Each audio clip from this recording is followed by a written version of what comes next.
los temas de seguridad y migración. Algunos de los énfasis de la relación México-Estados Unidos. Democracia, lucha contra la corrupción y derechos humanos. Protección humanitaria frente a la migración. El sentido de frontera de Estados Unidos. La cuarta parte de los inmigrantes en Estados Unidos son de origen mexicano.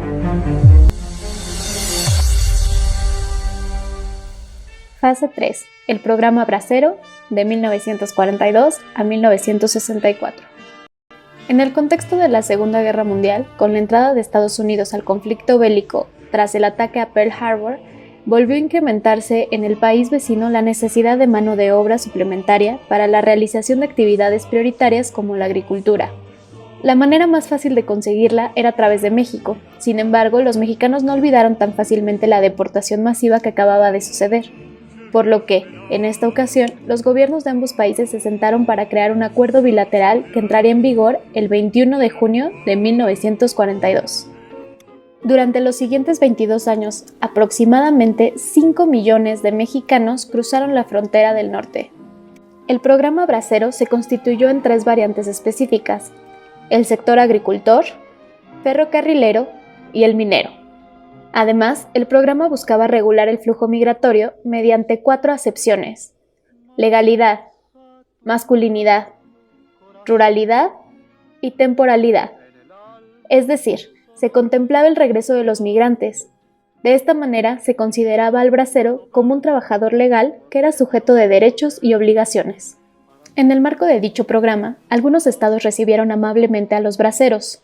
Sin embargo, no lo hicieron así todos. Además, cabe mencionar que las mujeres fueron excluidas del programa, primero por la acepción de masculinidad, también por la acepción de temporalidad, que evitó el traslado de familias enteras. No obstante, el programa significó una serie de retos administrativos para los Estados Unidos, por lo que, en 1954, iniciaron la operación Wetback, con la que se deportaron cerca de 1 millón de personas. Al final, el programa de los braceros fue cancelado de forma unilateral por Estados Unidos en 1964.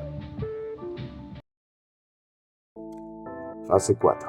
Los indocumentados, de 1965 a 1986. A mediados de los 60, México había dejado de ser un país estrictamente rural, mientras que Estados Unidos estaba en un avanzado proceso de tecnologización agraria que nuevamente exigía mano de obra barata, sin mencionar que la Guerra Fría recién comenzaba.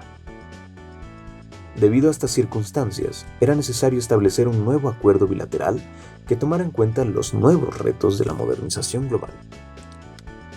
Entró en vigor el programa Maquilador, el cual tenía como finalidad que los migrantes que no lograron llegar a Estados Unidos encontraran trabajo, dando como resultado la urbanización de lugares como Monterrey. El gobierno de Gustavo Díaz Ordaz intentó reorganizar un programa similar al que se había dado la década pasada, pero no obtuvo respuesta por parte de Gerald Ford.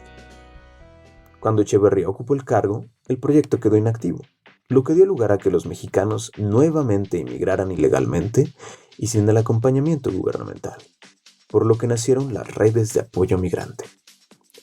Gran parte del patrón migratorio de la época fue definido por la selección de género que se aplicó en el programa Bracero, pues la mayoría de las personas que se trasladaban a Estados Unidos eran hombres. Aún así, las mujeres poco a poco se fueron integrando, dando lugar a que se consolidara una comunidad mexicana en territorio norteamericano. Además, las estancias cada vez se alargaron más, ya que se comenzaron a formar familias mixtas de mexicanos casados con estadounidenses. El tema que abordo es el tema migratorio. When Mexico sends its people, they're not sending their best. Already started discussing these issues with the president of Mexico. Se ofreció de que iba a haber esa reforma migratoria y no la llevaron a They're cabo. sending people that have lots of problems. And our friends in Latin America.